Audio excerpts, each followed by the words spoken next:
નમસ્કાર, આપ જોઈ રહ્યા છો પ્રવેગ ટીવી. હું છું સંજીવની. અમારા ખાસ કાર્યક્રમ હેલ્ધી લાઈફમાં આપનું સ્વાગત છે. દર્શક મિત્રો, હેલ્ધી લાઈફ અંતર્ગત રોજ અલગ અલગ વિષય પર આપણે વાતચીત કરતા હોઈએ છીએ. રોજ અલગ અલગ ડોક્ટર સાથે અલગ અલગ રોગ વિશે ચર્ચા કરતા હોઈએ છીએ. આજનો મુદ્દો ખૂબ મહત્વપૂર્ણ અને ખાસ છે, કારણ કે કેન્સર શબ્દ એવો છે કે નામ પડતાની સાથે બધાના હોશ ઉડી જતા હોય છે, બધા ચિંતિત થઈ જતા હોય છે. કેન્સરમાં પણ ઘણા બધા પ્રકાર હોય છે અને આ પ્રકારમાંનો એક પ્રકાર છે એપેન્ડિક્સ કેન્સર. જી હા, અને આ ઓગસ્ટ મહિનાને એપેન્ડિક્સ કેન્સર અવેરનેસ મંથ તરીકે પણ આપણે ઉજવીએ છીએ. તો આજનો મુદ્દો પણ ખૂબ ખાસ છે. એપેન્ડિક્સ કેન્સર વિશે વાત કરવાના છે અને આ જ મુદ્દા પર ચર્ચા કરવા માટે આજે આપણી સાથે સ્ટુડિયોમાં ઉપસ્થિત છે ડૉક્ટર અદિતિ ભટ્ટ, કે જેઓ કેન્સર સર્જન છે. સ્વાગત ડૉક્ટરનું કરીએ અને કાર્યક્રમની શરૂઆત કરીએ. મેમ, સ્વાગત આપનું. મેમ, સૌથી પહેલાં તો એ જ જાણવું અગત્યનું છે કે લોકોએ એપેન્ડિક્સ શબ્દ સાંભળ્યો છે, પણ એપેન્ડિક્સનું કેન્સર હોઈ શકે એના વિશે ઘણા બધા લોકો અવેર નથી, ઘણા બધા લોકોને ખ્યાલ જ નથી. તો પહેલાં તો એ જાણવું છે કે જો ખરેખર એપેન્ડિક્સમાં પણ કેન્સર હોઈ શકે ખરું? એ તમારી વાત સાચી છે કે ઘણા બધા લોકોને અપેન્ડિક્સમાં કેન્સર થાય ખબર જ નથી હોતી, કેમ કે અપેન્ડિક્સ કેન્સર બહુ જ રેર હોય છે. ઘણા બધા લોકોને અપેન્ડિક્સ કઢાયું હોય છે, અપેન્ડિક્સનું ઓપરેશન કરાયું હોય છે, અને જો 100 લોકોનું ઓપરેશન થાય તો એક જણમાં અપેન્ડિક્સનું કેન્સર નીકળે. મોટા ભાગના પેશન્ટોમાં ખબર નથી હોતી પહેલાંથી કે આ ગાંઠ છે કે કેન્સર છે. પેટમાં દુખાવ ઉપડે, અપેન્ડિક્સની જગ્યાએ દુખાવ હોય, ટેસ્ટ કરાવીએ તો ખબર પડે અપેન્ડિક્સનો દુખાવ છે, ને અપેન્ડિક્સના ઓપરેશનમાં પેશન્ટને લઈ જઈએ ને એ વખતે ખબર પડે કે કદાચ અપેન્ડિક્સમાં ગાંઠ હોય. ઘણી વખતે ગાંઠ એટલી નાની હોય કે સર્જનને દેખાય જ નહીં, અને પછી અપેન્ડિક્સ કાઢીને તપાસમાં મોકલે એ વખતે ખબર પડે કે આ તો અપેન્ડિક્સનું કેન્સર છે. બિલકુલ મેડમ, એપેન્ડિક્સનું કોન્સેપ્ટ આમ તો આપણે ઘણા બધા કેન્સર વિશે લોકોને ખબર હોય છે. હવે તો અમુક કેન્સર એવા થઈ ગયા છે કે કોમન શબ્દ થઈ ગયો છે, કોમન લોકોમાં જોવા પણ મળતા હોય છે. પણ એપેન્ડિક્સનું કેન્સર એ કેટલું કોમન છે કે રેર છે? તો કોમન કેન્સરમાં નથી ગણાતું અપેન્ડિક્સનું કેન્સર, એને રેર કેન્સર કહીએ છીએ. 10 લાખ લોકોમાં 2 કે 3 લોકોને અપેન્ડિક્સનું કેન્સર થતું હોય છે, અને આ બધું વેસ્ટર્ન ડેટા છે. ઇન્ડિયામાં હજી આપણને ડેટાની ખબર નથી, કેમ કે આ એટલું બધું રેર છે. જે કોમન કેન્સર ગણીએ, જેમ સ્તનનું કેન્સર કે બ્રેસ્ટ કેન્સર, ગર્ભાશયના મુખનું કેન્સર, મોઢાનું કેન્સર, જે આપણા એરિયામાં બહુ જ કોમન છે, એ બધા કોમન કેન્સર્સ છે. અને અપેન્ડિક્સનું કેન્સર એ પ્રમાણમાં બહુ જ ઓછા લોકોમાં થતું હોય છે, તો એ રેર કેન્સરમાં ગણાય છે. બિલકુલ મેડમ, આજે આ સબ્જેક્ટ લેવાનો આપણો આશય પણ એટલો છે, કારણ કે ઓગસ્ટ મહિનો છે ને ઓગસ્ટ મહિનાને એપેન્ડિક્સ કેન્સર અવેરનેસ મંથ તરીકે આપણે ઉજવીએ છીએ. એટલે આજનો મુદ્દો એટલા માટે પણ ખાસ છે કે આ મહિનામાં આ વિશે વાત કરીએ તો લોકોને જાગૃતિ પણ આવે લોકોમાં, અને જે લોકોને આ કેન્સર વિશે ખ્યાલ નથી તે લોકોને વધુ જાણકારી આ વિશે મળે. પબ્લિકને આ કેન્સર વિશે જાણવું કેટલું જરૂરી છે? તો આ કેન્સરમાં 1-2 કન્સર્ન છે. એક તો શું છે કે હવે મોટા ભાગે જ્યારે કોઈ બી અંગ આપણું કાઢીએ ઓપરેશન વખતે, જેમ આપણે ખબર હોય કે કેન્સર નથી, જેમ કે પિત્તાશય કે અપેન્ડિક્સ કે ગર્ભકોશ, એ કાઢીએ તો એને બાયોપ્સીની તપાસમાં મોકલવું અગત્યનું છે. અપેન્ડિક્સ કેન્સરમાં ઘણીવાર એવું થાય કે અપેન્ડિક્સનું ઓપરેશન કરીને કાઢ્યું હોય ને તપાસમાં ના મોકલ્યું હોય, અને એ કેન્સર ત્યારે પહેલા સ્ટેજનું હોય પણ પકડાય નહીં, અને 2, 3, 4, 5 વર્ષ પછી પેશન્ટ ચોથા સ્ટેજનું કેન્સર લઈને આવે છે. તો જનરલ પબ્લિકને એટલી ખબર હોવી જોઈએ કે મારું ઓપરેશન થયું છે, કોઈ અંગ કાઢ્યો છે તો એ તપાસમાં જાય. એ એક વસ્તુ છે. ઘણીવાર લોકો રિપોર્ટ ગુમાવી દે છે, એનાથી એ વધારે કોમન છે કે ઓપરેશન થયું, ડૉક્ટરે કીધું કે કંઈ ચિંતા નથી, ટ્રીટમેન્ટ પતી ગઈ, પછી રિપોર્ટ્સ ખોવાઈ ગયા. એટલે આપણને ખબર ના હોય કે પહેલી વખત જ્યારે ગાંઠ કાઢી હતી તો ત્યારે એમાં શું હતું. બીજો કારણ છે, આ અપેન્ડિક્સ કેન્સર ઇમ્પોર્ટન્ટ છે કેમ કે 25% લોકોમાં એ ચોથા સ્ટેજમાં પકડાય છે. અને મોટે ભાગે આપણે ધારીએ કે કેન્સરના 4 સ્ટેજ હોય ને ચોથા સ્ટેજનું આવ્યું એટલે છેલ્લા સ્ટેજનું, પણ અપેન્ડિક્સ કેન્સરમાં એવું નથી હોતું. અપેન્ડિક્સ કેન્સર જ્યારે ચોથા સ્ટેજમાં પકડાય તોય ઓપરેશનથી એમાં લાંબો આયુષ્ય મળી શકે છે, અને લાંબો આયુષ્ય એટલે હું 10, 15, 20 વર્ષની વાત કરું છું. બિલકુલ મેડમ, જ્યારે કેન્સરની વાત થતી હોય ઘણીવાર એવું બનતું હોય છે કે શરીરમાં બોડીમાં કોઈ બીજી તકલીફ હોય અને આપણે ડૉક્ટર પાસે જઈએ અને બધા રિપોર્ટ્સ કરાવીએ ત્યારે કેન્સર પકડાતું હોય છે, ત્યારે ખબર પડતી હોય છે કે શરીરમાં આટલો મોટો રોગ ઘર કરી ગયું છે. ઘણીવાર ઘણા રોગોના સિમ્ટમ્સ નથી દેખાતા હોતા, પછી કોમન સિમ્ટમ્સ સિમ્ટમ્સ હોય અને તમે ડૉક્ટર પાસે જાઓ ત્યારે એ મોટો રોગ પકડાતો હોય છે. તો એપેન્ડિક્સ કેન્સરના એવા કોઈ સ્પેશિયલ સિમ્ટમ્સ છે ખરા, લક્ષણો છે ખરા, કે એ પણ નથી ખ્યાલ આવતો? અપેન્ડિક્સ કેન્સર મોટા ભાગે પેટમાં દુખાવ કરે છે, જેમાં સાદો અપેન્ડિક્સનો દુખાવ થયો એવું લાગે છે. અને એના કોઈ આમ સ્પેસિફિક સિમ્ટમ્સ નથી હોતા કે આપણે કહીએ કે આ સિમ્ટમ કેન્સર લીધે છે. તો પેટમાં દુખાવ ઉપડ્યો અને ગાંઠ પકડાય એ એક રીતે તો આપણે સારું ગણીએ, કેમ કે જો કંઈ દુખાવ ના ઉપડે, કંઈ સિમ્ટમ ના હોય તો હજી ગાંઠ અંદર ફેલાતી જાય અને આપણે લેટ સ્ટેજમાં પકડાય. તો એવા કંઈ સ્પેસિફિક લક્ષણ અપેન્ડિક્સ કેન્સરના નથી હોતા. બિલકુલ. એટલે એપેન્ડિક્સ કેન્સર હોય કે પછી શરીરમાં કોઈ પણ રોગ હોય, પણ જો સમયાંતરે તમારે બોડી ચેકઅપ કરાવવું જોઈએ અને એ વધારે અગત્યનું છે કે તમે આ કોઈ રોગ ન થાય એનાથી બચી શકો. એક તો છે કોઈ બી નાની મોટી તકલીફ હોય એ 2-4 દિવસમાં મટી જાય, અને એક છે તકલીફ લાંબો સમય ચાલે, મહિનો, 1.5 મહિના, 2 મહિના. તો નાની મોટી તકલીફ 2-4 દિવસમાં મટી જતી હોય તો આપણે એટલી બધી ચિંતા કરવાની જરૂર નથી. પણ જો કોઈ તકલીફ વારંવાર થતી હોય, કે એક જગ્યાએ દુખાવ થતો હોય, ભૂખ ઓછી લાગતી હોય, વજન ઓછું થતું હોય, પેટ મોટું થતું હોય, કે કોઈ તકલીફ તમને મહિનો, 1.5 મહિનો, 2 મહિનાથી હેરાન કરતી હોય, તો આપણે પ્રોપર ડૉક્ટરને કન્સલ્ટ કરવું એ અગત્યનું થઈ ગયું છે. એનો નિદાન આવવો જરૂરી છે. છેવટે ખબર પડવી જોઈએ કે આ જે તકલીફ છે એ શેના કારણે થઈ. બિલકુલ મેમ, સ્ટેજની દરેક કેન્સરમાં અલગ અલગ સ્ટેજ હોય છે અને જેમ જેમ સ્ટેજ આગળ વધતું જાય તેમ તેમ એ કેન્સરનું જોખમ પણ વધતું જાય છે. એપેન્ડિક્સ કેન્સર કેટલું જોખમી છે અને એ કયા સ્ટેજમાં છે એવું કઈ રીતે ખ્યાલ આવે? તો અપેન્ડિક્સ કેન્સર જો એ અપેન્ડિક્સ માં જ હોય, જે બી કોઈ બી કેન્સર હોય તો એ એક અંગમાં ઉત્પન્ન થાય, પછી ધીરે ધીરે એ અંગના આજુબાજુ ફેલાય અને પછી શરીરના બીજા અંગોમાં ફેલાય. જ્યારે કેન્સર એ ઓર્ગનમાં કે અંગમાં જ હોય, જેમ કે અપેન્ડિક્સમાં હોય કે સ્તનમાં હોય, તો એ પહેલા સ્ટેજનું હોય. એ ઓર્ગનની આજુબાજુ ફેલાય તો બીજા કે ત્રીજા સ્ટેજનું ગણાય, ને બીજા દૂરના અંગોમાં ફેલાય તો ચોથા સ્ટેજનું ગણાય. અપેન્ડિક્સ કેન્સર મોટા ભાગે પહેલા સ્ટેજમાં પકડાય છે, કેમ કે એના લક્ષણ પોતાના હોતા નથી. પેટમાં દુખાવ ઉપડ્યો, અપેન્ડિક્સ પર સોજો લાગ્યો, અપેન્ડિક્સ નીકળ્યું, પહેલા સ્ટેજમાં કેન્સર પકડાયું.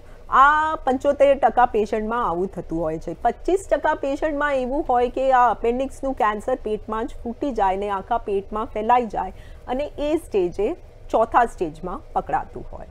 ઓકે. તો આ મેમ, જ્યારે આપણને ખબર પડે કે આ સ્ટેજનું કેન્સર છે તો તમે એને કેટલી હદે ક્યોર કરી શકો? તો જે હવે અપેન્ડિક્સ કેન્સર માટે આખો મહિનો કેમ આપ્યો છે? આપણે ધારીએ કે ચલો સ્તનના કેન્સરનો મહિનો છે, કે ગર્ભાશયના મુખના કેન્સરનો મહિનો જાન્યુઆરી છે, આંતરડાના કેન્સરનો મહિનો માર્ચ છે, પણ આટલા નાનકડા અપેન્ડિક્સનું રેર કેન્સરને આખો મહિનો શેના માટે આપ્યો છે? તો અપેન્ડિક્સના કેન્સરની એક બીજી પેક્યુલિયારિટી છે કે એ જલીવાળા કેન્સર પ્રોડ્યુસ કરે. 70% કેન્સર એવા હોય કે જે જલી પ્રોડ્યુસ કરે. એ જલી જેવું જે કેન્સર સેલ હોય એ જલી બનાવે ને એ જલી પેટમાં ફેલાય. જ્યારે આખા પેટમાં એ જલી ફેલાયેલી હોય, અપેન્ડિક્સના બહાર ફેલાયેલી હોય, ત્યારે એ ચોથા સ્ટેજનું કેન્સર કહેવાય. હવે ભલે ચોથા સ્ટેજનું હોય, જેમ મેં તમને કીધું કે આ અપેન્ડિક્સ કેન્સરને ચોથા સ્ટેજમાં એ પ્રોપર ટ્રીટમેન્ટ કરીએ તો લાંબો આયુષ્ય મળી શકે છે. તો બીજા કેન્સરમાં હજી ચોથા સ્ટેજમાં એટલા સારા રિઝલ્ટ નથી મળતા. તમે જુઓ કે 5 વર્ષે ચોથા સ્ટેજના કેટલા દર્દીઓને એ જીવિત હોય છે, તો 50% કે 75%. અપેન્ડિક્સ કેન્સરમાં ચોથો સ્ટેજ હોવા છતાંય 90% દર્દીઓ 5 વર્ષ જીવી શકે છે. ઓકે મેમ, એપેન્ડિક્સની જ્યારે આપણે વાત કરતા હોય તો કોમનલી આપણે સાંભળેલું હોય છે કે એપેન્ડિક્સ ફાટી જવું બોડીમાં, ગાંઠ ફાટી જવાથી જીવના જોખમની પણ આપણે ઘણા કિસ્સાઓ એવા સાંભળેલા છે. તો શું કેન્સરની ગાંઠ પણ ફાટી જાય તો પણ એ ક્યોર કરી શકાય કે એમાં પછી? હા, તો આ જે છે અપેન્ડિક્સ કેન્સર જ્યારે પેટમાં ફેલાય તો એને એક જલી બેલી કહીએ, કેમ કે જલીવાળી ગાંઠ આખા પેટમાં ફેલાઈ ગઈ. બેલી એટલે આપણું પેટ અને જલી એટલે જલી. તો આ જલીવાળી ગાંઠ હોય ધીરે ધીરે હવે એક નાના ફુગ્ગા જેવું હોય. ફુગ્ગામાં તમે જલી ભરો તો ધીરે ધીરે ફુગ્ગો મોટો થાય. છેવટે જ્યારે એની લિમિટ આવી જાય તો એ ફૂટી જાય. હવે એ ફૂટે ત્યારે કોઈ વખત દુખાવો ઉત્પન્ન થાય તો એ વખતે પેશન્ટ આવે કે દુખાવો ઉપડ્યો છે ને આપણે એને અપેન્ડિક્સ પર સોજો ગળીને અપેન્ડિક્સનું ઓપરેશન કરી દઈએ. મોટા ભાગના પેશન્ટોમાં એ જે જેલીવાળી ગાંઠ હોય છે એ કંઈ બી ફૂટી જાય તોય કંઈ સિમ્ટમ પ્રોડ્યુસ કરતી નથી, એટલે પેશન્ટને શારીરિક કોઈ તકલીફ ના થાય. અને ધીરે ધીરે અને જેલીવાળી ગાંઠ, જેલી ક્યાંથી આવે? કેન્સર સેલમાંથી આવે. તો એ કેન્સર સેલ જેલી બહુ બધી 10 સેલ હોય તો એ આટલી જેલી બનાવે, તો પેટ એનાથી ધીરે ધીરે ધીરે ધીરે મોટું થતું જાય. પણ જે આટલું બધું કેન્સર હોવા છતાં જો પેશન્ટને બીજા લક્ષણો હોય, જેમ કે ભૂખ ઓછી લાગે, વજન ઉતરી જાય, એ બધા લક્ષણો અપેન્ડિક્સ કેન્સરમાં દેખાતા નથી. એ બહુ લેટ સ્ટેજે દેખાય. ખાલી પેટ મોટું થઈ ગયું, બીજું કંઈ નથી. બીજું ચાલી ફરી શકે, આખું કામ કરી શકે, ખાઈ પી શકે, એવું હોય છે. તો 4th સ્ટેજમાં એનો જેલી બેલી જેને કહીએ એનો પ્રેઝન્ટેશન હોય છે. બિલકુલ. પહેલા એવું હતું કે એપેન્ડિક્સ હોય, ગાંઠ નીકળી ગઈ, ઓપરેશન થઈ ગયું એટલે ડિસ્ચાર્જ મળી અને દર્દી ઘરે જતા રહેતા હતા. પણ હવે ધીમે ધીમે જ્યારથી કેન્સરનું પ્રમાણ વધી ગયું છે ત્યારથી નાની મોટી કોઈ પણ ગાંઠ હોય છે એટલે ડૉક્ટર પહેલી સલાહ એ ગાંઠની બાયોપ્સી માટે આપતા હોય છે. તો એપેન્ડિક્સના કેન્સરમાં પણ એપેન્ડિક્સનું જો કેન્સર સામાન્ય કોમન કેન્સર હોય તો એ ગાંઠની બાયોપ્સી કરાવવી જરૂરી છે? એ કઈ રીતે આગળ પ્રોસેસ છે એની? જેનું બી અપેન્ડિક્સનું ઓપરેશન થાય, ભલે અપેન્ડિક્સ ઉપરથી એકદમ સૂજેલું લાગે, એમાં કેન્સર દેખાતું ના હોય, પણ એની બાયોપ્સી કરવી અગત્યની છે. કેમ કે કેન્સર બહુ વહેલા સ્ટેજનો હોય તો ખાલી બાયોપ્સી પર પકડાતો હોય છે. તો દરેકે દરેક માણસ જેનું અપેન્ડિક્સનું ઓપરેશન હોય એનું અપેન્ડિક્સ તપાસ માટે મોકલવું જોઈએ અને દર્દીઓએ રિપોર્ટ સાચવીને રાખવો જોઈએ, ખોવાઈ ના દેવો જોઈએ અને ડૉક્ટર જોડે ચર્ચા કરવી જોઈએ કે રિપોર્ટમાં શું આવ્યું. બિલકુલ. મેમ, બીજા કેન્સર કરતાં એપેન્ડિક્સનું કેન્સરની જે ટ્રીટમેન્ટ છે એ કેટલી લાંબી છે? કેવા પ્રકારની એમાં ટ્રીટમેન્ટ હોય છે? અને ખાસ કરીને ફરીવાર આ ઉથલો મારી શકે ખરું? કારણ કે એકવાર તમે એની ટ્રીટમેન્ટ પૂર્ણ કરી પછી એના પૂર્ણવિરામ આવી ગયું કે ફરીવાર ભવિષ્યમાં 2, 4, 5 વર્ષ પછી પણ આ કેન્સરના ઉથલા મારવાની શક્યતા ખરી? તો આપણે આ સવાલનો જવાબ 2 ભાગમાં આપીશું. પહેલાં તો આપણે જે નોન સ્ટેજ 4 કેન્સર હોય, જે વહેલા સ્ટેજનો કેન્સર હોય, પહેલાં કે બીજા સ્ટેજનો કેન્સર હોય એની ચર્ચા કરીએ. એમાં મોટા ભાગના દર્દીઓમાં ખાલી અપેન્ડિક્સ કાઢ્યું તો ત્યાં વાત પતી જતી હોય છે. એટલા માટે બાયોપ્સી અગત્યની હોય છે. બાયોપ્સીનો રિપોર્ટ જે અપેન્ડિક્સ કાઢવા પછી આવે એ જોઈને નક્કી કરાય કે આગળ બીજું ઓપરેશન કરવાની જરૂર હોય છે કે નથી હોતી. 75 થી 80% લોકોને ખાલી ઓપરેશનથી ટ્રીટમેન્ટ કરવાની જરૂર હોય છે. 15-20% લોકોને કદાચ કીમોથેરાપીની જરૂર હોય છે. તો અપેન્ડિક્સ કેન્સરની આ એક સારી વાત છે કે રેર છે, પણ એ એટલું બધું અગ્રેસિવ કેન્સર કે ફાસ્ટ વધતું કેન્સર નથી હોતું ને પહેલાં ને બીજા સ્ટેજમાં પકડાય તો ઓપરેશન એકલું 80% લોકો માટે ઇનફ હોય છે, બીજી કંઈ ટ્રીટમેન્ટ કરવાની જરૂર નથી હોતી. અને આપણે ક્યોરની વાત કરીએ કે લાંબો સર્વાઈવલની વાત કરીએ તો મોટા ભાગના પેશન્ટ ઓલમોસ્ટ નિયર 100% 5 વર્ષ જીવે છે. તો આટલા સારા રિઝલ્ટ આપણને બીજા કોઈ કેન્સરમાં મળતા નથી. જ્યારે આપણે ચોથા સ્ટેજની વાત કરીએ તો એ બહુ જ એક ઇન્ટરેસ્ટિંગ ટોપિક છે, કેમ કે જેમ મેં તમને કીધું કે 70% કેન્સર જેલીવાળા હોય, જેલી બનાવતા હોય, તો ઘણી વખત પેશન્ટ મોટું પેટ લઈને આવે અને ડૉક્ટર બાયોપ્સી કરે કે રેડિયોલોજિસ્ટ બાયોપ્સી કરે અને એમાં ખાલી જેલી આવે અને કેન્સર સેલ ના મળે, તો ઘણા લોકો એને નોન કેન્સરસ ગણતા હતા અને એ પેશન્ટને એમને એમ ટ્રીટમેન્ટ વગર રહેવા દેતા હતા. આ 15 વર્ષ પહેલાંની વાત છે. તો હવે છેલ્લા 15 વર્ષમાં આના માટે એક સર્જરી ઇન્ડિયામાં હવે અવેલેબલ છે, જેમાં અમે આખા પેટમાં મોટું ઓપરેશન કરીને બધું જેલી અને કેન્સર પ્રોડ્યુસિંગ સેલ્સ કાઢી દેતા હોઈએ, જેને સાઇટોરેડક્ટિવ સર્જરી કહેવાય. એનાથી ચોથા સ્ટેજમાં હોવા છતાંય આ કેન્સરને લાંબો આયુષ્ય મળી શકે છે, 10 વર્ષ, 15 વર્ષ, 20 વર્ષ. ખાલી ઓપરેશન થોડું ભારે આવે, એ 6-8 કલાક ચાલે, 10 કલાક ચાલે, રિકવરીમાં 1-1.5 મહિનો લાગે, પણ ઓપરેશનથી રિકવરી આવે તો એમાં લાંબો આયુષ્ય મળી શકે છે. તો બેઝિકલી પ્રોબ્લેમ શું છે કે રોગ ટાઈમલી પકડાતો નથી. હા, બહુ એડવાન્સ સ્ટેજમાં જો આપણે ભલે સ્લો ગ્રોઈંગ હોય, ભલે એટલું જાનલેવી ના હોય, પણ આપણે કોઈએ રોગને મૂકી રાખીએ તો છેવટે આપણને તકલીફ કરવાનું જ છે. તો 15 વર્ષ પહેલા એવી પરિસ્થિતિ હતી કે દર્દીઓ બહુ જ લેટ સ્ટેજમાં આવતા, જ્યારે ખાઈ પી ના શકે, આંતરડામાં બ્લોકેજ હોય, એ વખતે ટ્રીટમેન્ટ ઓછી પોસિબલ હતી. હવે એવું છે કે લોકોમાં અવેરનેસ, ડોક્ટર્સમાં અવેરનેસ વધી છે, કેમ કે આટલું બધું રેર કેન્સર હતું, ડોક્ટર્સને આ કેન્સર વિશે ના ખબર હોય, તો દર્દીઓની તો વાત દૂરની હોય. તો હવે જ્યારથી અવેરનેસ વધી છે, આનું જલ્દીથી ડાયગ્નોઝ થઈ જાય. ઘણી વખત શું હોય કે રોગ પકડમાં જ ના આવે કે આ ટીબી છે કે સાદું આમ જ કંઈ નોન કેન્સરસ છે, તો પેશન્ટ ભલે હોસ્પિટલ પહોંચ્યું હોય, ડૉક્ટર પાસે પહોંચ્યું હોય, પણ એને સાચો નિદાન ના મળે. તો આ કેન્સરમાં એક વાત એ અગત્યની છે કે આનો પ્રોપર નિદાન એકદમ જ્યારે પેશન્ટ આવે હોસ્પિટલમાં ત્યારે જ થવું જોઈએ. બિલકુલ મેડમ, ઘણીવાર દર્દીઓને આપે જેમ કહ્યું કે દર્દીઓને બહુ દૂરની વસ્તુ છે, ડૉક્ટરને જ પહેલાં તો આ કેન્સર વિશે અવેર થતાં વાર લાગી, દર્દીઓ હવે ધીમે ધીમે જ્યારે અવેર થઈ રહ્યા છે. શું એપેન્ડિક્સની ગાંઠ હોય એટલે કે એપેન્ડિક્સનું કેન્સર જ હોય એવું જરૂરી છે કે એ ગાંઠ એપેન્ડિક્સની અલગ વસ્તુ છે ને અલગ વસ્તુ કેન્સર છે? તો અપેન્ડિક્સમાં જે ગાંઠ હોય, જો હવે ગાંઠ આપણે કહેતા નથી, ગાંઠ એટલે સોજો કહીએ છીએ. મોસ્ટ ઓફ ધ ટાઈમ સોજા માટે ઓપરેશન થતું હોય કે કંઈ ઇન્ફેક્શન થયું હોય કે સોજો આવ્યો હોય. 100 દર્દીઓનું ઓપરેશન થાય તો એક દર્દીને અપેન્ડિક્સનું કેન્સર નીકળે. પણ જે એટલા માટે બધાને રિપોર્ટ એક વખત જોઈ લેવો જોઈએ. એક વખત તમે ડોક્ટરથી ડિસ્કસ કરી લીધું કે તમને કેન્સર નથી, કે કંઈ કેન્સર સાદી સોજો છે, અપેન્ડિક્સ પર ઇન્ફેક્શન છે, તો વાત પતી ગઈ. પછી એની ખોટી ચિંતા કરવાની જરૂર નથી, એ આગળ જઈને તમને તકલીફ કરવાની નથી.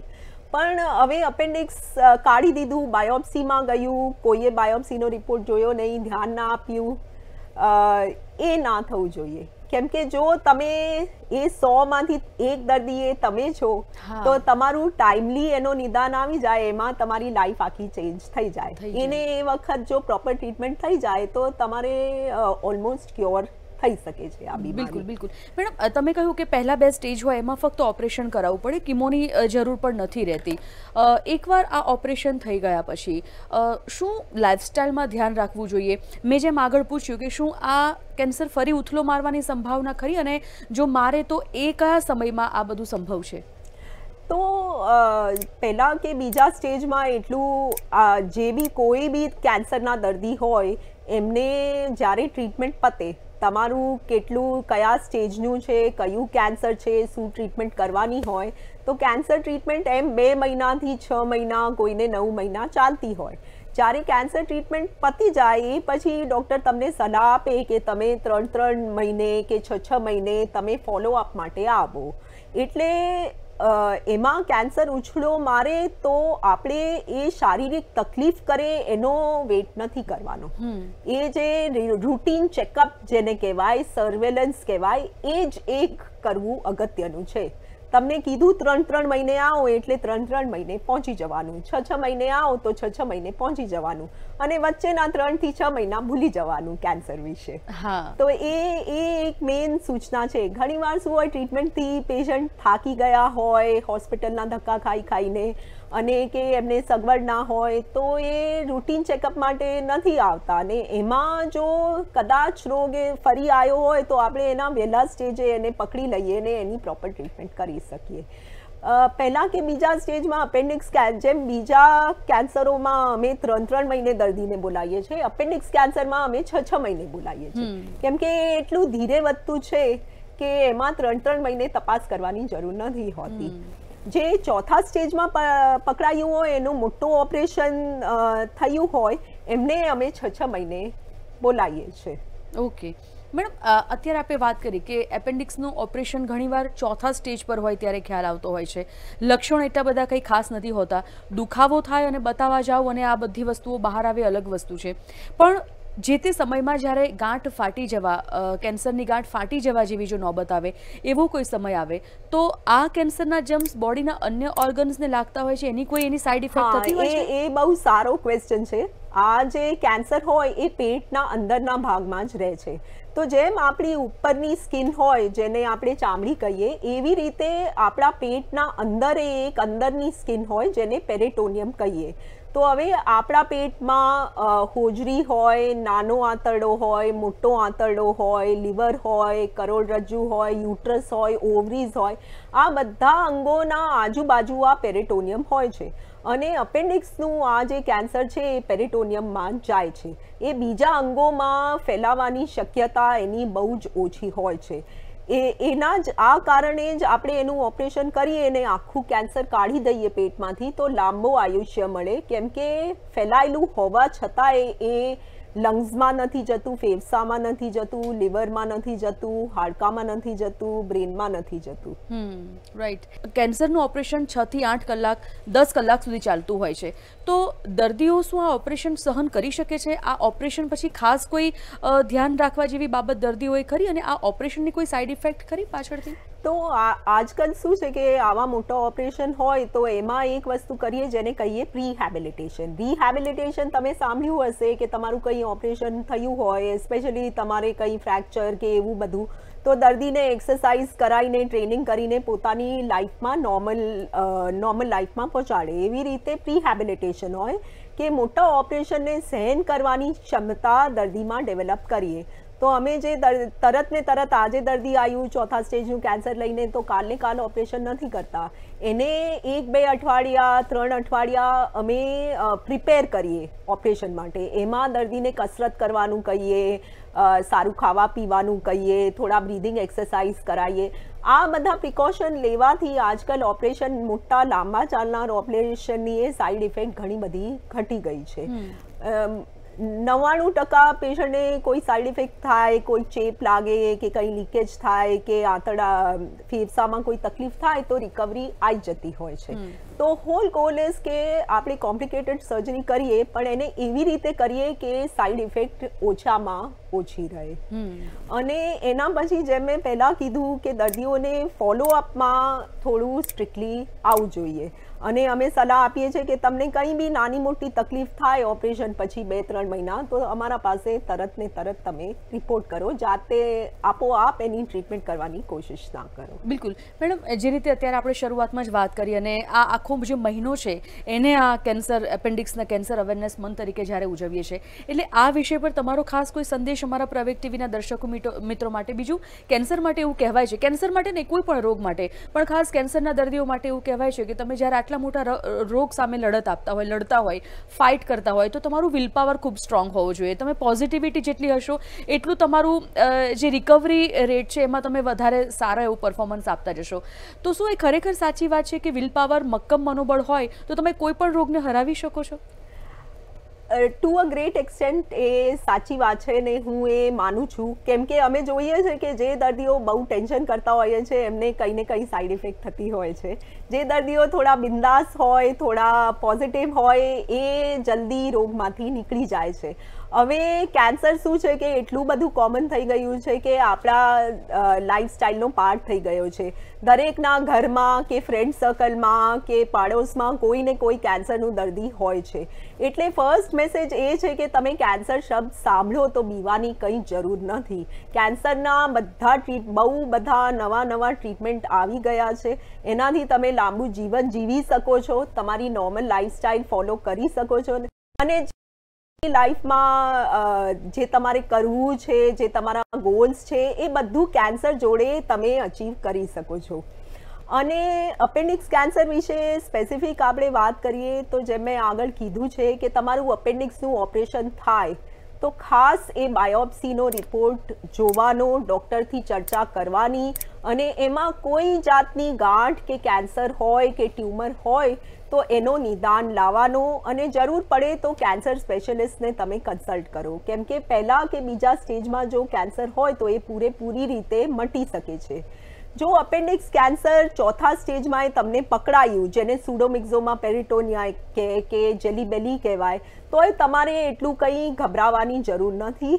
એની સારવાર છે અને એ સારવાર પ્રોપર તમારી થાય, પ્રોપર ઓપરેશન થાય તો તમને લાંબો આયુષ્ય મળી શકે છે. બિલકુલ મેડમ, પ્રવેગ ટીવીનો આ એક પ્રયોગ હતો, આ એક અમારી પહેલ હતી કે આ મંથમાં અમે પણ કંઈક આ વિશે માહિતી આપીએ અને જે દર્શક મિત્રો જોઈ રહ્યા છે આ કાર્યક્રમ એ લોકોને પણ આ વિશે જાગૃતિ લાવી, અને તેમાં તમે જે યોગદાન આપ્યું, તમે સ્ટુડિયોમાં આવીને જે માર્ગદર્શન આપ્યું તે બદલ આપનો ખૂબ ખૂબ આભાર. Thank you. તો દર્શક મિત્રો, ડૉક્ટર સાથે આપણે ચર્ચા કરી, ખૂબ સારું એવું માર્ગદર્શન ડૉક્ટર તરફથી મળ્યું. આશા રાખીએ છીએ કે આજની આ ચર્ચા આપના તરફને પણ ખૂબ જ ઉપયોગી સાબિત થઈ હશે. આવા નવા વિષય સાથે આવતીકાલે હું ફરીથી મળીશ. ત્યાં સુધી મને આપશો રજા. નમસ્કાર.